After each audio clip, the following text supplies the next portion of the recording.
Salut à tous, Loïc, bienvenue sur Tout Berzing. Alors aujourd'hui je suis à Ottobo, alors c'est en Suisse, au bord du lac de Constance. Et il y a un musée derrière. Oula, c'est quoi qu'il est marre là. Oh, il y a quelque chose là. Je suis dérangé en pleine vidéo, c'est pas sympa ça. Hein, ah mais il y a un garage là-bas. Oula, je vais peut-être aller faire un tour après. Bref, donc je disais, je suis donc au bord du lac de Constance en Suisse. Et là derrière il y a un musée qui est absolument incroyable, que je veux venir voir depuis longtemps, et surtout il y a deux voitures que je veux voir, dont vraiment une où voilà, c'est pas tous les jours qu'on voit ce genre de voiture. Donc voilà, je suis venu exprès pour ces deux voitures. Donc voilà, surtout une. Pour l'instant je vous dis rien, vous allez voir ce que c'est, mais c'est un truc de malade. Allez, c'est parti. Et sur le parking on a une petite Lotus Exige V6 350.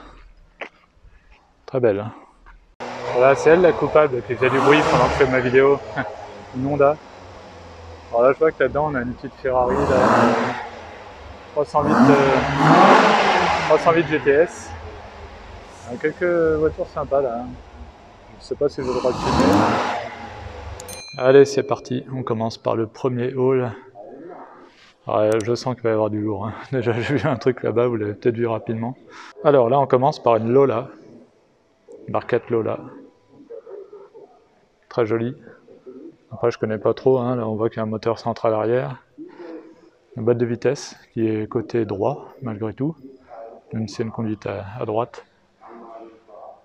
Après ici on a une Sauber, une barquette bien sympathique. On a encore une Sauber ici. Ici on a une Osella. Ça c'est une Chrysler, je sais pas comment ça se prononce. Bon, là on retombe sur des choses un peu plus connues. L'ancien Stratos. Alors ce qui est top, bon le gars dit bien qu'il ne faut pas toucher, ce qui est normal, hein. Mais les voitures on peut vraiment les approcher de près, faire le tour, etc. quoi. Ça c'est plutôt sympa. Donc là, je suppose que c'est une vraie, parce que quand on voit le reste des voitures qu'il y a ici, je pense que c'est une vraie, hein. Pas de question à se poser. Vous allez voir ce qu'il y a derrière, il y a vraiment du lourd, il y a du très lourd dans ce musée. C'est pour ça que je suis venu jusqu'ici. À la base, je suis venu pour ce musée, hein. Ici, on a une Sauber, et là, on a une Porsche. Alors, ça ressemble à une 917, mais c'est pas marqué. Comme je ne suis pas du tout spécialiste Porsche, comme vous le savez, bah dites-moi dans les commentaires si vous savez ce que c'est. Bon, c'est une Porsche 24 heures du Mans, hein, c'est clair. Après le modèle exact, je sais pas. Alors là, on a encore du lourd. Voilà, on commence à attaquer vraiment du très lourd même. Alfa Romeo Giulia TZ1.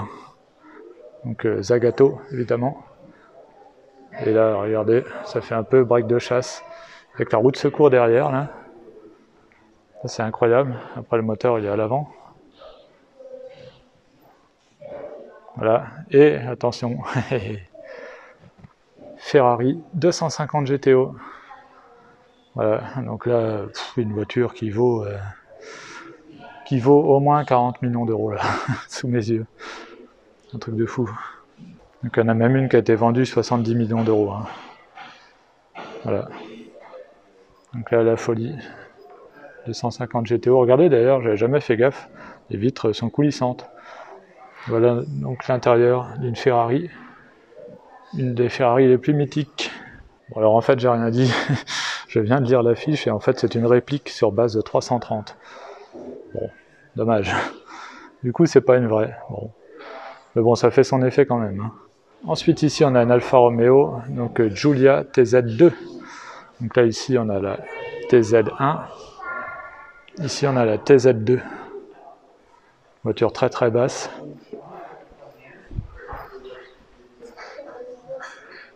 Là, on a une Lamborghini Gallardo pour la course, une version challenge. Voilà, donc on voit bien qu'elle a été coursifiée.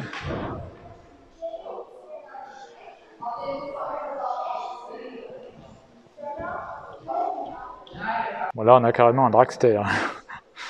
Et on ne se rend pas compte, sûrement en vidéo, mais la longueur du truc, incroyable. On va aller voir de plus près après. Là, on a une barquette. C'est une Oraglola Can-Am. Ferrari 512 BB LM. Et alors voilà, on va regarder le dragster un peu plus près. J'ai jamais vu un dragster de si près en fait. Hein. Donc là déjà, voilà la longueur à l'avant, hein. La place du cockpit. Regardez, donc c'est pas un volant, hein, c'est des poignées un peu comme un cerf-volant. On tient comme ça là, parce qu'il faut vraiment s'agripper, hein, ça pousse fort. Hein. Là c'est pas pour les mauviettes. Hein. Voilà le moteur, un truc de fou. Hein. Là c'est pareil, ça crache le feu. Alors les pneus, les pneus sont énormes. Absolument énorme, là on a un aileron, tout ça, parce que faut essayer de plaquer tout ça au sol. Pas évident, les échappements là qui ressortent en libre, truc de fou. Et là bien sûr c'est pour les parachutes. Voilà, parce qu'après il faut arrêter la bête. D'ailleurs le parachute il est là. J'en profite pour vous montrer le flat 12 dans la 512 BBLM. Bien visible. Et après on a une barquette. C'est une BMW a priori. Voilà, là on a quelques monoplaces des années 60. Là on a une petite voiture pour enfants, certainement à pédale. Regardez les freins. Système de frein.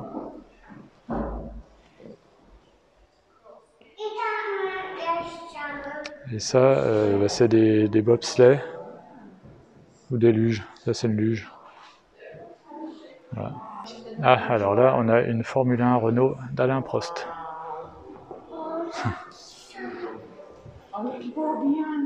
Là on a une Porsche 911 Challenge, Ferrari 360 Challenge, donc une version non homologuée route.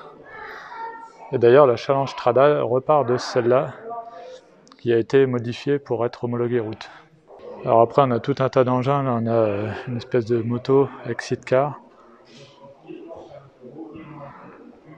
Et après donc des Formule 1, Formule 3 pardon. On a plusieurs monoplaces. Formule Renault. Et ça, alors ça je sais pas trop ce que c'est, une Doran. Alors regardez ici on a une Dallara Stradale Barchetta. Vous savez c'est la nouvelle marque. Alors on ne peut pas bien la voir parce qu'elle est derrière des vitres. Enfin vous la voyez pas très bien parce qu'à cause des reflets. Je vais essayer de les enlever mais voilà. Formule 1, Sauber, BMW. Voilà, du coup je reviens sur la Formule 1 d'Alain Prost. Bah tiens on peut voir que c'est un moteur Renault Gordini. Ça c'est marrant. Et donc on peut voir ce qu'il y a en dessous la coque. La coque est là. Elle est soulevée, du coup on voit ce qu'il y a en dessous. Les pneus sont énormes. Donc voilà le cockpit de l'époque. Le radiateur ici, un de chaque côté. Donc le cockpit, les petits leviers de vitesse, là, je ne sais pas si vous voyez, hop, ici. Hein. Oh, voilà. Allez, on monte encore d'un étage, et là je vois qu'il y a du lourd de loin, je ne vous le montre pas tout de suite. On va commencer avec une Porsche 911 Carrera RSR. Voilà, pour les connaisseurs, je vous dis, les Porsche, c'est pas mon truc. Là, on a une BMW Formule 2. Encore une ici.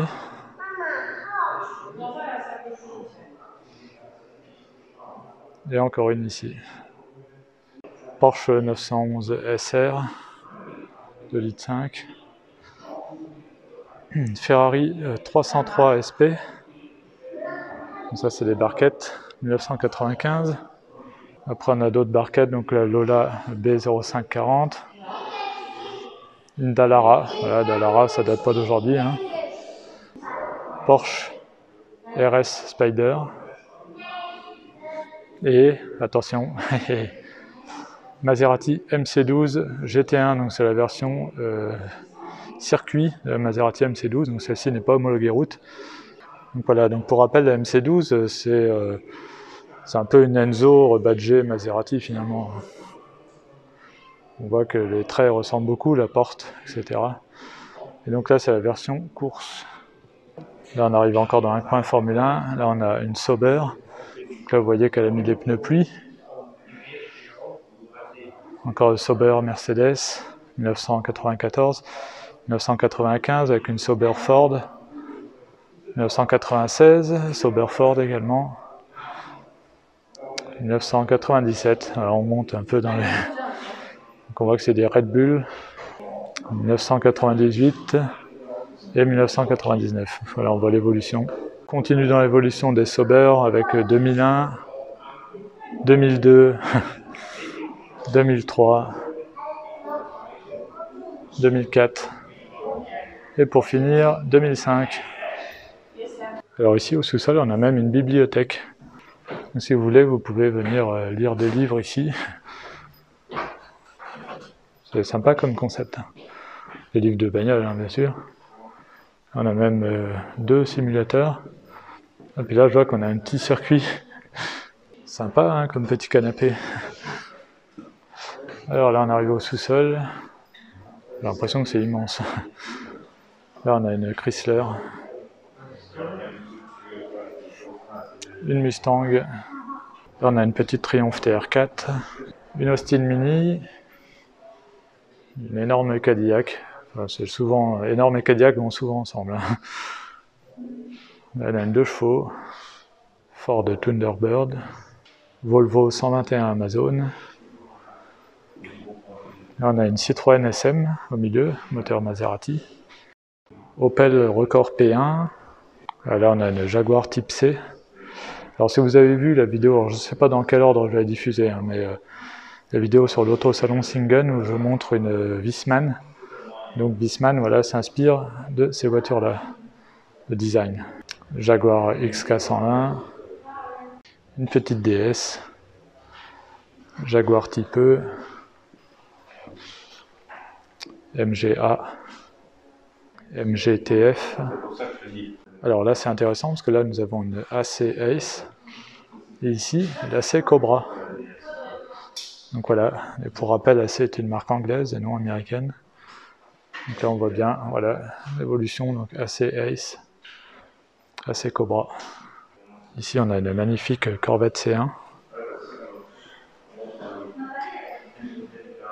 Vraiment belle hein, la C1. Alors là on arrive dans le Graal.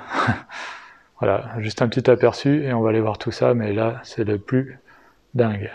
Alors, eh bien, pour commencer, ça tombe bien, j'en ai vu une déjà ce matin, Auto Salon Singen, et là j'en retrouve une ici, Ferrari F512M, donc la dernière évolution des Testarossa, qu'on reconnaît facilement parce qu'elle n'a pas de phare escamotable. On retrouve aussi des jantes au design bien spécifique, et surtout à l'arrière, où là on retrouve donc les 4 feux ronds. Et donc, comme j'ai dit dans la vidéo de l'autosalon Singen, c'est bien F512M et non 512M. Il y a le F devant. Contrairement à la 512 TR où là il n'y a pas de F, là il y a un F devant. Allez, là il y a du très lourd. Ferrari, la Ferrari, 1000 chevaux. Donc là c'est le must de chez Ferrari en ce moment. Voilà, voiture hybride. Donc moteur thermique plus moteur électrique, ce qui fait un total de 1000 chevaux.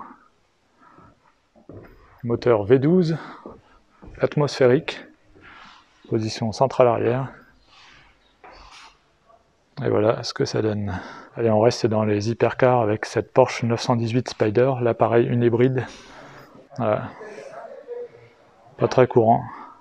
Ici on a une Ferrari 488 Pista, donc c'est la version hardcore de la 488.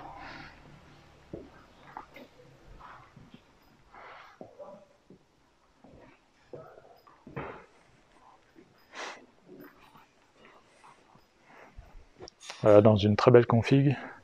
Ah là c'est sympa, on a une Honda NSX, les dernières Honda NSX. On n'en croise pas beaucoup, hein. Je pense pas qu'elles se vendent tellement bien parce que j'ai beau aller dans des rassemblements, des choses comme ça, j'en vois jamais. Bon, dommage parce qu'a priori c'est une voiture très performante. Allez, ici on passe à Ferrari F12 TDF. Donc TDF pour Tour de France, en hommage aux anciennes Ferrari Tour de France. Tour de France qui était une compétition automobile dans le temps. Donc c'est la version hardcore de la F12 Berlinetta. Donc on la reconnaît facilement, hein, elle a beaucoup plus d'entrées d'air. Par exemple ici, là, toutes ces prises d'air là, on retrouve là, 3 entrées d'air ici, qui rappellent justement les anciennes Ferrari. Donc voilà, très impressionnante celle-ci aussi, très rare, pareil, nombre d'exemplaires limité. Dans le même genre, là, on a une Ferrari 599 GTO, donc là, pareil, c'est la Ferrari Hardcore, la version Hardcore de la 599 GTB Fiorano. Donc là, pareil, nombre d'exemplaires limités, voiture très rare, très chère également, forcément. Donc on la reconnaît facilement, généralement, elle a le toit en noir mat. Bon, évidemment, c'est marqué GTO derrière. Elle a des jantes spécifiques, elle a des prises d'air sur le capot. Ici, on a une BMW i8 Roadster, donc c'est la version cabriolet de la i8. Donc c'est une voiture hybride. Donc elle a les portes qui s'ouvrent en élytre. McLaren 540C. Et ici, on a une Lamborghini Huracan performante Evo. Donc là, pareil, c'est une version un peu plus hardcore de la Huracan. Elle est équipée, pour rappel, d'un V10. Ici, on a une Aston Martin V8 Vantage dans un très joli bleu. Vantage S même. Allez, on revient au hypercar. Porsche Carrera GT. Une Porsche équipée d'un V10 en position centrale arrière. J'en ai vu deux ce matin chez Auto Salon Single. J'en retrouve une ici. Intérieur beige, magnifique, boîte manuelle. Moteur V10 Atmo qui est là.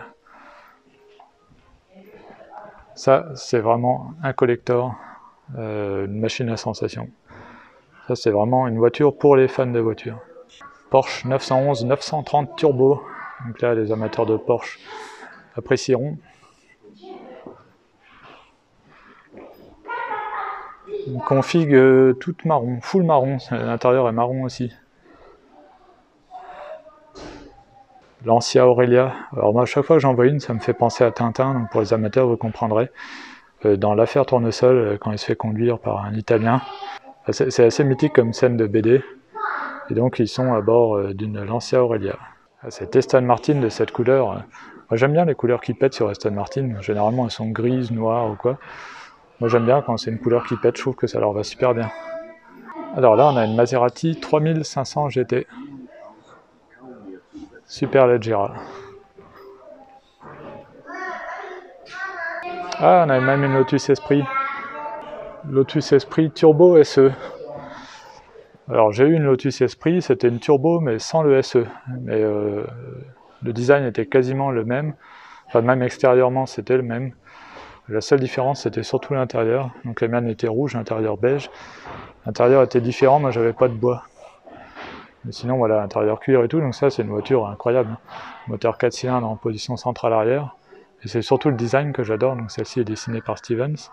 Ah, autre voiture que j'adore, enfin je les adore toutes, hein, mais particulièrement c'est celle-ci de Tommaso Pantera.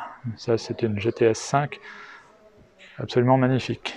Ça c'est une voiture qui me plairait un jour d'avoir, mais alors le problème c'est que la cote a pas mal monté.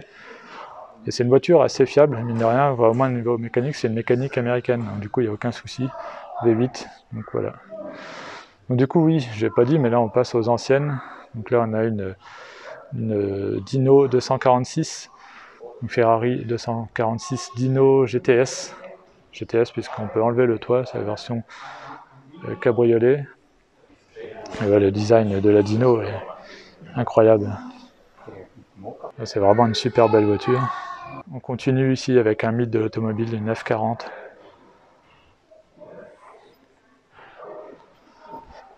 Moteur V8 biturbo. Un truc de dingue cette voiture. J'ai déjà eu la chance d'en faire un tour en passager, c'est de la folie. Donc voilà, Ferrari avait déjà fait des turbos à l'époque, biturbo. Et là on retrouve ce genre de plexi maintenant sur les F8 Tributo notamment. Donc voilà, après l'intérieur est très simpliste. Donc là c'est conduite brute à l'ancienne. Vous avez une petite tringle pour ouvrir la porte de l'intérieur. C'est le truc qui m'avait marqué quand j'avais fait un tour dedans. Donc voilà, une voiture absolument incroyable. Ferrari 365 GTB4, appelé souvent aussi Daytona. Sachez que c'est pas le nom officiel. Hein. Le nom officiel c'est 365 GTB4, et souvent voilà, elle est surnommée Daytona, mais c'est qu'un surnom. Et du coup on retrouve justement les sièges Daytona, mais par contre c'est officiel. Donc c'est la forme des sièges qu'on a aussi dans ma Modena. Voilà, après on a une petite Fiat 500. très sympathique. Et alors là, nous avons une Ferrari 365 GTC 4. À ne pas confondre avec la GTB 4 qui est la Daytona. Celle-ci est une 2+2. Vous avez 2 places à l'arrière. Petite, hein, c'est pour ça que c'est du +2. Et 6 feux à l'arrière. Voilà. Alfa Romeo 1750 Berlinetta. Alfa Romeo Giulietta Sprint. Alfa Romeo Giulietta Spider. Et on peut voir qu'elle a été dessinée par Pininfarina. Alors là, on a une superbe voiture. Alfa Romeo 8C.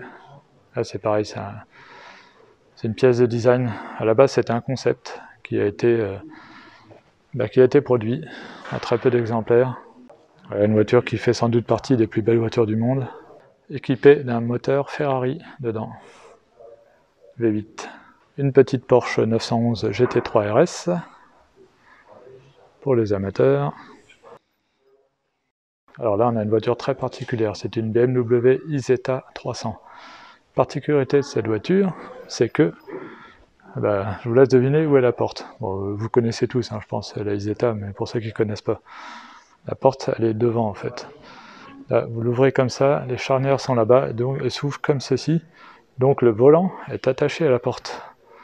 Donc, quand vous ouvrez la porte, le volant vient avec. Donc on rentre par l'avant. C'est un truc de fou. Là, on a une BMW 2002, BMW M1. Là, pareil, c'est un mythe. Voilà, la M1. Un design que j'aime beaucoup, qui ressemble un peu, c'est dans le même genre, le Lotus Esprit, là aussi la De Tomaso. Tout ça, c'est dans le même genre de design et perso, j'adore. Alors maintenant, je vais vous montrer ce qui m'a fait venir dans ce musée. En fait, il y a 2 voitures qui m'ont fait venir. Je vais vous en montrer une première, c'est pas celle qui m'a vraiment fait venir. La deuxième, là, je suis en train d'avoir... ça me fait quelque chose parce que c'est le genre de voiture... Désolé, je perds un peu mes mots, mais le genre de voiture qu'on peut pas voir tous les jours, mais vraiment pas, quoi. Je vous montrerai ce que c'est très spécial, on aime ou on n'aime pas. Perso, j'adore. Donc je vous montre la première, qui est déjà très rare en Europe. Et je vous montre après la deuxième, qui est encore plus rare. Et voilà, ça me fait quelque chose. Allez. Donc voilà, la première voiture qui m'a fait venir ici en Suisse, dans ce musée, c'est celle-ci, Saline S7. Alors, le pire, c'est qu'il y en a une dans le Loiret, pas très loin de chez moi, mais alors le gars, il la sort de temps en temps, mais il faut vraiment avoir le coup de bol de tomber dessus. Il vient jamais dans les rassemblements ni rien, de temps en temps, il se promène avec, déjà c'est bien, il ne la laisse pas poireauter dans un garage, mais voilà, il faut avoir la chance de tomber dessus. C'est certainement une des seules qui roule en Europe. Alors personnellement, je ne l'ai jamais croisée. Alors j'ai déjà vu des versions course, mais les versions course, c'est pas pareil, là c'est une version homologuée route. Et donc là, on en a une sous les yeux, une version homologuée route. Donc voilà, c'est hyper rare. Saline S7. Saline S7, voilà. En plus, c'est une voiture qu'on avait dans les jeux vidéo. Et voilà, ça me fait quelque chose d'en voir une en vrai. J'en perds ma voix. C'est l'émotion. C'est une voiture de fou. Elle est absolument magnifique, cette voiture. Elle est très performante. En plus, elle est... Alors celle qu'il y a dans le Loiret, elle est grise. Immatriculée, 45 et tout. Hein. Et là, voilà, celle-ci... Alors l'arrière est très long. Un peu comme un speedtail. Ouais, c'est magnifique. Je vous montre l'intérieur. C'est vraiment une voiture de dingue. Alors c'est un V8 biturbo, 761 chevaux, c'est énorme pour l'époque. Oui, parce que c'est une voiture de 2004, 1600 kg, donc du coup les performances incroyables. Allez, je vous montre tout de suite la voiture qui m'a fait venir ici en Suisse. Vector W8. Alors là, le jour où vous en croisez une dans la rue, soit vous êtes à Los Angeles ou je sais pas où, et encore, vous avez vraiment du bol. Mais voilà, alors, le design, ok, on aime ou on n'aime pas. Perso, j'adore. C'est une voiture qui est hyper basse. Alors, basse de chez basse. Franchement, très impressionnant. Et donc, voilà, c'est...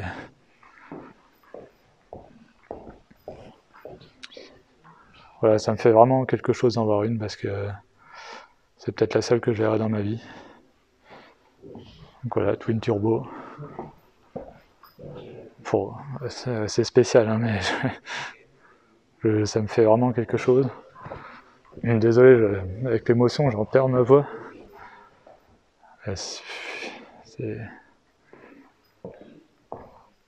Alors, on va essayer de regarder l'intérieur. L'intérieur est très spécial aussi, dans cette Vector. Donc Vector, c'est une marque américaine. Donc voilà. C'est pour ça qu'on en voit très peu. Hop, je vous fais une vue un peu comme ça. C'est spécial, hein. Je comprendrais que vous n'aimiez pas. Mais moi, voilà, je sais pas, j'aime bien les voitures taillées à la serpe. Et là, pour le coup, il n'y a pas mieux. Là. Regardez aussi les rétroviseurs, comme ils sont super bas. Enfin, voilà, c'est vraiment une voiture incroyable. Le pare-brise est absolument immense. Et regardez, on a un essuie-glace qui est comme ça. Le deuxième est ici. La cinématique des essuie-glaces va être un peu spéciale. Les portes s'ouvrent en ciseaux, comme les Lamborghini.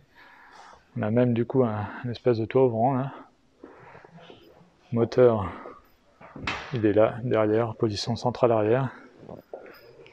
Et l'arrière est vraiment spécial, hein, parce que là c'est tout plein. Hein. Là, quand vous croisez ça sur la route aux États-Unis, il n'y a que là-bas qu'on peut en voir. C'est un orni le truc. C'est très très très bizarre. Regardez d'ici, là je suis reculé à peu près à fond. La vue qu'on a sur cette voiture, c'est un truc... Putain, ça y est, j'en vois une. Depuis le temps que je voulais venir ici. Enfin, depuis le temps. Quand je su qu'il y en avait une, en fait, c'est grâce à Shmi qui a fait une vidéo une fois sur ce musée. Et quand j'ai vu ce qu'il y avait dedans, la Saline S7 là-bas, et la Vector W8, je dis, faut que j'y aille un jour. Et ça y est. Bon, parlons un petit peu spec de cette voiture. Donc déjà, c'est une voiture des années 90. Elle est équipée d'un V8 6 litres biturbo de 634 chevaux, ce qui était énorme déjà à l'époque. 1500 kg, 0 à 100 en 3 secondes 9, et une vitesse maxi de 351 km/h. C'est un truc de malade. En même temps, quand on voit le design, c'est une voiture, c'est une crêpe, quoi. Elle est vraiment... On s'en rend peut-être pas compte en vidéo, mais c'est vraiment une crêpe.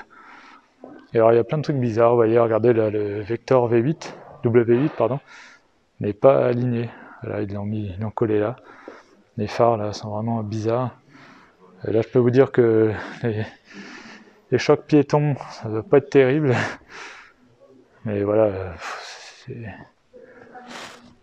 c'est vraiment taille à la serpe. Regardez l'angle des portes et tout là. Je suis désolé si je m'attarde dessus, mais franchement, c'est un truc... ça faisait trop longtemps que je voulais en voir une. Et là, pendant que je suis en train d'admirer la Vector, on a une petite vue sympathique. Bon, allez, on va se remettre de nos émotions et on va continuer. Ford GT. Donc, la dernière génération, équipée d'un V6, malheureusement. Un simple V6. Mais bon, très très performant. Hein. Alors, ce qui est sympa, alors déjà, bon, c'est une voiture très rare, hein, pareil, on n'en croise pas tous les jours. Très cher également. Là, cette fois, les portes s'ouvrent en élytre.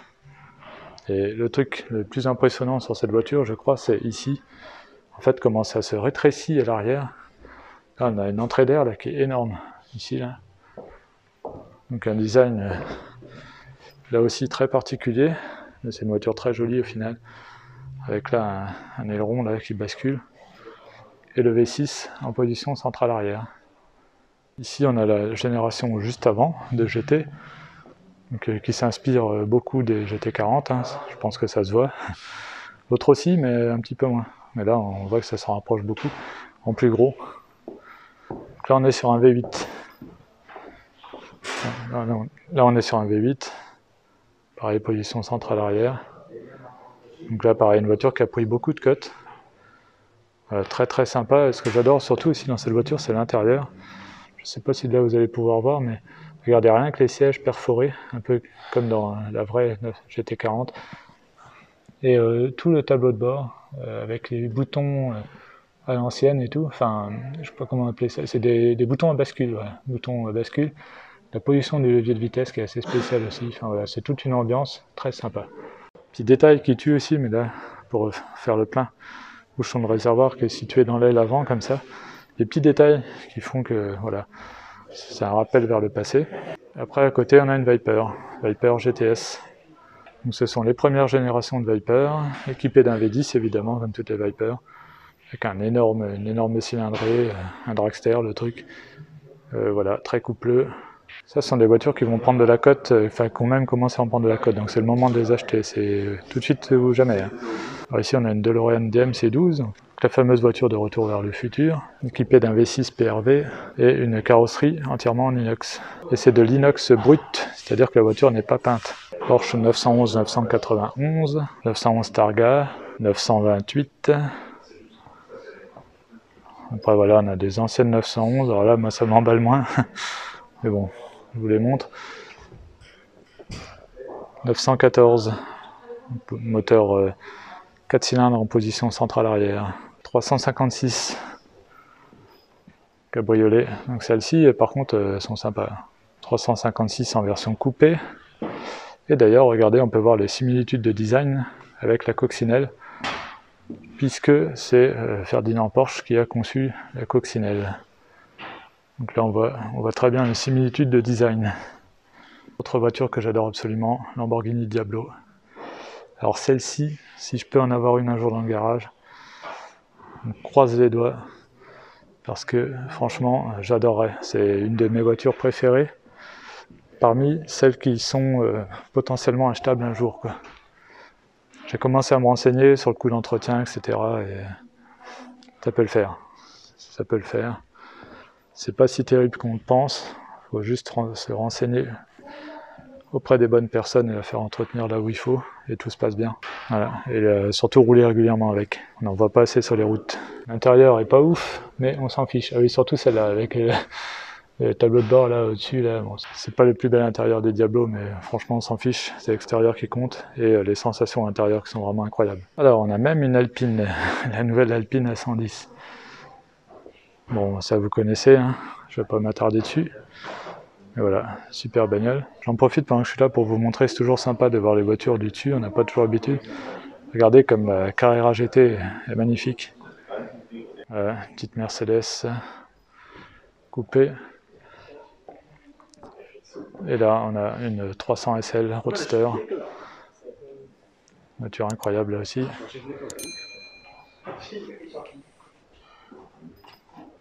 Donc là, pareil, en plus, j'en ai vu une ce matin. Je suis au salon Singen et là, on en retrouve une. Il y en a pour 1 million d'euros à peu près. Sa petite sœur à côté avec les porte-papillons, 300 SL également. Pas très courante en noir. Ouais, généralement, elles sont plutôt grises. Mais là, c'est une très jolie config. En plus, je vois que l'intérieur est rouge, enfin bordeaux. Très sympa. Vous avez déjà vu une Ferrari, la Ferrari de cet angle? C'est pas souvent. Hein. Je vous filme aussi la F512M. Et ouais, là. Et on continue avec Lamborghini Miura. Il y a vraiment que des voitures incroyables ici. Là, pareil, une voiture mythique. Très basse, équipée d'un V12 en position centrale arrière. Ce qui avait fait rigoler un petit peu Ferrari, mais finalement après il a fait pareil. Bon bien voilà pour cette vidéo sur le musée Autobo, ici en Suisse, au bord du lac de Constance. Un musée incroyable, franchement, si un jour vous avez l'occasion de venir ici, faites-le. Comme vous avez pu voir, il y a vraiment des voitures de fou, vous ne le regretterez pas, des voitures incroyables. Donc voilà, la Vector W8 que je voulais avoir depuis très longtemps, la Saline S7, après vous avez F40, Diablo, Miura, la Ferrari, enfin voilà quoi, de la folie. Voilà, en tout cas, si cette vidéo vous a plu, n'hésitez pas à mettre un pouce bleu, n'hésitez pas aussi à vous abonner et activer la petite cloche, comme ça vous serez au courant dès que je mets une nouvelle vidéo. Et on se retrouve très bientôt sur Toute Berzingue. Allez, salut!